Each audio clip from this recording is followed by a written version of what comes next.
l'apôtre de Jésus-Christ par la volonté de Dieu, pour annoncer la promesse de la vie qui est en Jésus-Christ à Timothée, mon enfant bien-aimé. Que la grâce et la miséricorde te soient données de la part de Dieu le Père et de Jésus-Christ notre Seigneur. Je rends grâce à Dieu que mes ancêtres ont servi et que je sers avec une conscience pure. De ce que nuit et jour je me souviens continuellement de toi dans mes prières, me rappelant tes larmes et désirant te voir afin d'être rempli de joie, gardant le souvenir de la foi sincère qui est en toi, qui habita d'abord dans ton aïeul Louis et dans ta mère Eunice, et qui, j'en suis persuadé, habite aussi en toi. C'est pourquoi je t'exhorte à ranimer la flamme du don de Dieu que tu as reçu par l'imposition de mes mains, car ce n'est pas un esprit de timidité que Dieu nous a donné.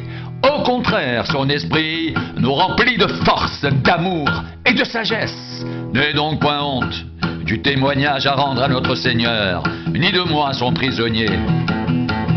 Mais souffre avec moi pour l'Évangile par la puissance de Dieu. Il nous a sauvés et nous a adressé une sainte vocation, non à cause de nos œuvres, mais selon son propre dessein et selon la grâce qui nous a été donnée en Jésus-Christ avant les temps éternels, et qui a été manifestée maintenant par la venue de notre Sauveur Jésus-Christ, qui a réduit la mort à l'impuissance et a mis en évidence la vie et l'immortalité par l'Évangile. C'est pour cet Évangile que j'ai été établi prédicateur et apôtre chargé d'instruire les païens. Et c'est à cause de cela que je souffre ces choses. Mais je n'en ai point honte, car je sais en qui j'ai cru. Et je suis persuadé qu'il a la puissance de garder mon dépôt jusqu'à ce jour. Retiens dans la foi et dans l'amour qui est en Jésus-Christ le modèle des saines paroles que tu as reçues de moi. Garde le bon dépôt par le Saint-Esprit qui habite en nous.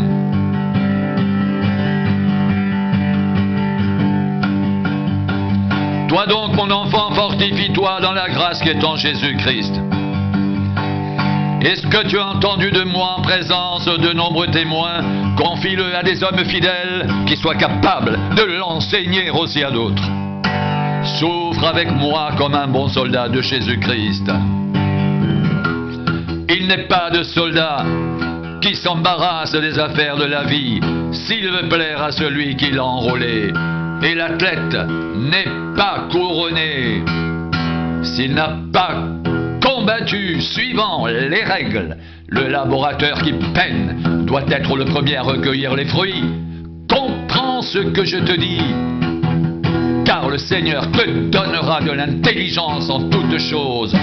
Souviens-toi de Jésus-Christ, issu de la postérité de David, ressuscité des morts selon mon évangile, pour lequel je souffre jusqu'à être lié comme un malfaiteur.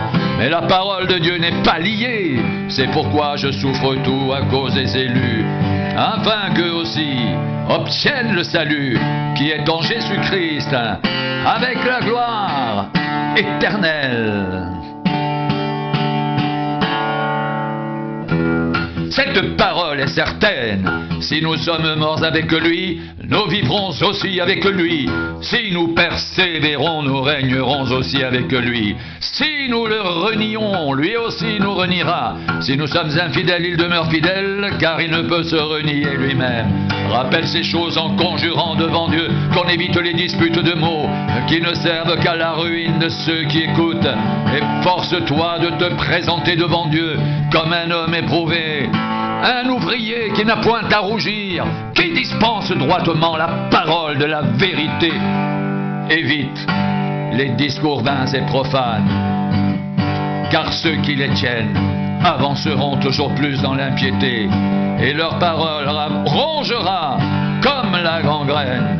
De ce nombre sont Hyménée et Philette, qui se sont détournés de la vérité, disant que la résurrection est déjà arrivée et qui renverse la foi de quelques-uns. Néanmoins, le solide fondement posé par Dieu subsiste avec ces paroles qui lui servent de sceau. Le Seigneur connaît ceux qui lui appartiennent, et quiconque prononce le nom du Seigneur, qu'il s'éloigne de l'iniquité. Dans une grande maison, il n'y a pas seulement des vases d'or et d'argent, mais il y en a aussi de bois et de terre. Les uns sont des vases d'honneur, les autres sont d'un usage vil. Si donc quelqu'un se conserve pur en s'abstenant de ces choses, il sera un vase d'honneur, sanctifié, utile à son maître, propre à toute bonne œuvre. Fuis les passions de la jeunesse et recherche la justice, la foi, l'amour, la paix, avec ceux qui invoquent le Seigneur d'un cœur pur. Repousse les discussions folles et inutiles, sachant qu'elles font naître des querelles. Or, il ne faut pas qu'un serviteur du Seigneur ait des querelles. Il doit au contraire être affable pour tous, propre à enseigner, doué de patience. Il doit redresser avec douceur les adversaires dans l'espérance que Dieu leur donnera la repentance. Pour arriver à la connaissance de la vérité et que revenus à leur bon sens, ils se dégageront des pièges du diable qui s'est emparé d'eux pour les soumettre à sa volonté.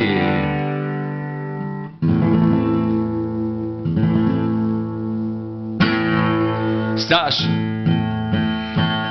que dans les derniers jours, il y aura des temps difficiles, car les hommes seront égoïstes, amis de l'argent, fanfarons, hautains, blasphémateurs, rebelles à leurs parents, ingrats, irreligieux, insensibles, déloyaux, calomniateurs, intempérants, cruels, ennemis des gens de bien, traîtres, emportés, enflés d'orgueil, aimant le plaisir plus que Dieu, ayant l'apparence de la piété, mais reniant ceux qui en fait la force. Éloigne-toi de ces hommes-là.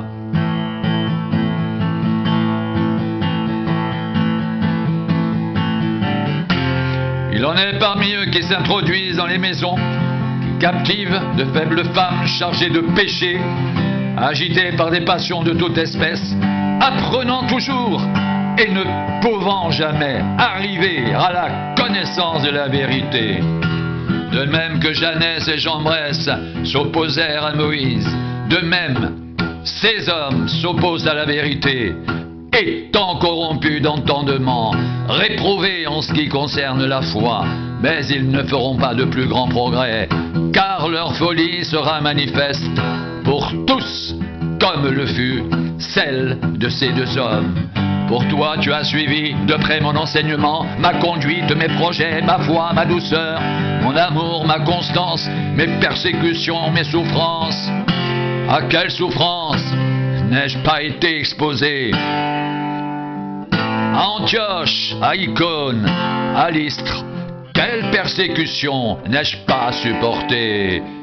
Et le Seigneur m'a délivré de toutes. Or, tous ceux qui veulent vivre pieusement en Jésus-Christ seront persécutés. Mais les hommes méchants et imposteurs avanceront toujours plus dans le mal, égarant les autres et égarés eux-mêmes. Toi, demeure dans les choses que tu as apprises et reconnues certaines, sachant de qui tu les as apprises.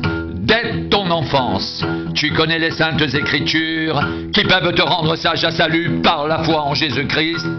Toute écriture est inspirée de Dieu et utile pour enseigner, pour convaincre, pour corriger, pour instruire dans la justice, afin que l'homme de Dieu soit accompli et propre à toute bonne œuvre. Je t'en conjure devant Dieu et devant Jésus-Christ, qui doit juger les vivants et les morts.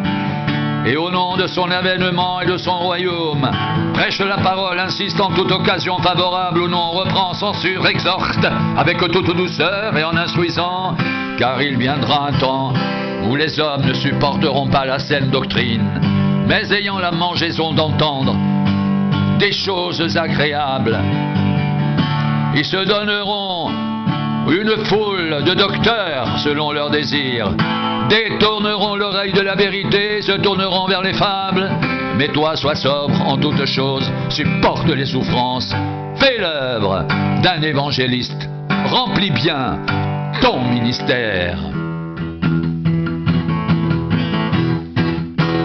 Pour moi, je sers déjà de libation. Et le moment de mon départ approche. J'ai combattu le bon combat, j'ai achevé la course, j'ai gardé la foi. Désormais, la couronne de justice m'est réservée. Le Seigneur, le juste juge, me la donnera dans ce jour-là. Et non seulement à moi, mais encore à tous ceux qui auront aimé son avènement. Viens au plus tôt vers moi, car Démas m'a abandonné par amour pour le siècle présent. Il est parti pour Thessalonique, Crescens s'est allé en Galatie, Titan d'Albatie, Luc seul est avec moi. Prends Marc, amène-le avec toi, car il m'est utile pour le ministère. J'ai envoyé Tychique à Éphèse.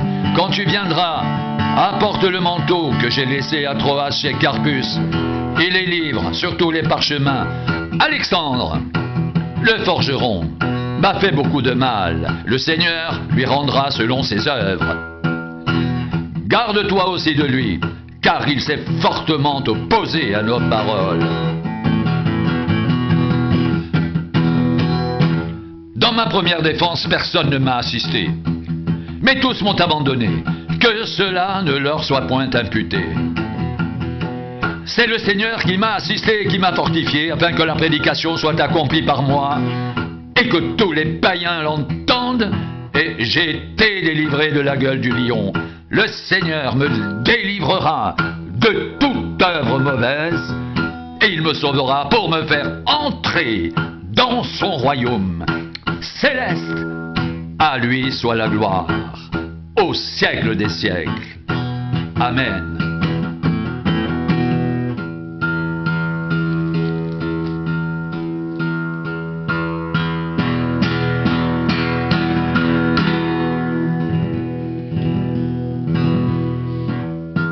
Si quelqu'un enseigne de fausses doctrines et ne s'attache pas aux saines paroles de notre Seigneur Jésus-Christ et à la doctrine qui est selon la piété, il est enflé d'orgueil et ne sait rien. Il a la maladie des questions oiseuses et des disputes de mots, d'où naissent l'envie, les querelles, les calomnies, les mauvais soupçons, les vaines discussions d'hommes, corrompus d'entendement, privés de la vérité, et croyant que la piété est une source de gain. C'est en effet une grande source de gain que la piété avec le contentement, car nous n'avons rien apporté dans le monde. Il est évident que nous n'en pouvons rien emporter. Si donc nous avons la nourriture et le vêtement, cela nous suffira.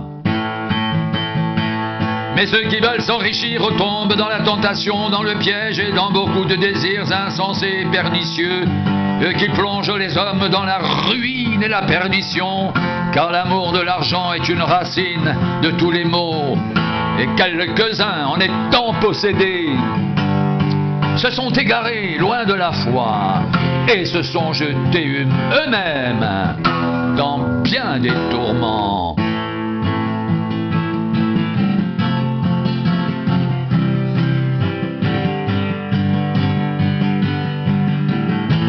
Pour toi, homme de Dieu, fuis ces choses et recherche la justice, la piété, la foi, l'amour, la patience, la douceur. Combat le bon combat de la foi. Saisis la vie éternelle à laquelle tu as été appelé et pour laquelle tu as fait une belle confession.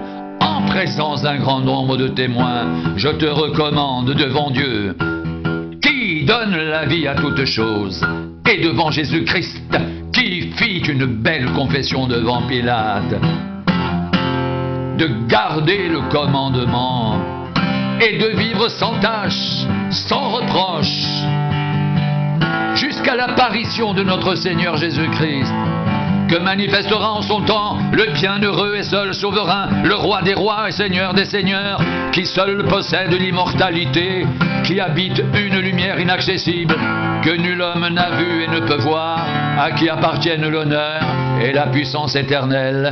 Amen. Recommande aux riches du présent siècle mauvais de ne pas être orgueilleux et de ne pas mettre leur espérance dans des richesses incertaines, mais de la mettre en Dieu qui nous donne avec abondance toutes choses pour que nous en jouissions. Recommande-leur de faire du bien, d'être riches en bonnes œuvres, d'avoir la libéralité, la générosité et de s'amasser ainsi pour l'avenir un trésor placé sur un fondement solide afin de saisir la vie éternelle. Ô Timothée, garde le bon dépôt en évitant les discours vains et profanes et les disputes de la fausse science dont font profession quelques-uns qui se sont ainsi détournés de la foi. Que la grâce soit avec vous.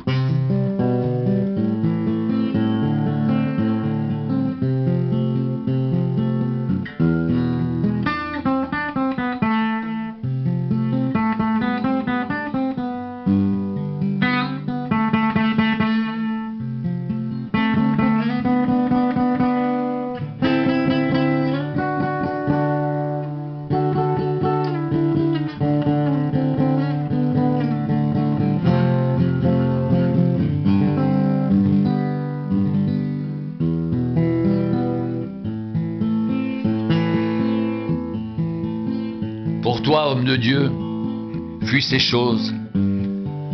Recherche la justice, la piété, la foi, l'amour, la patience, la douceur. Combat le bon combat de la foi.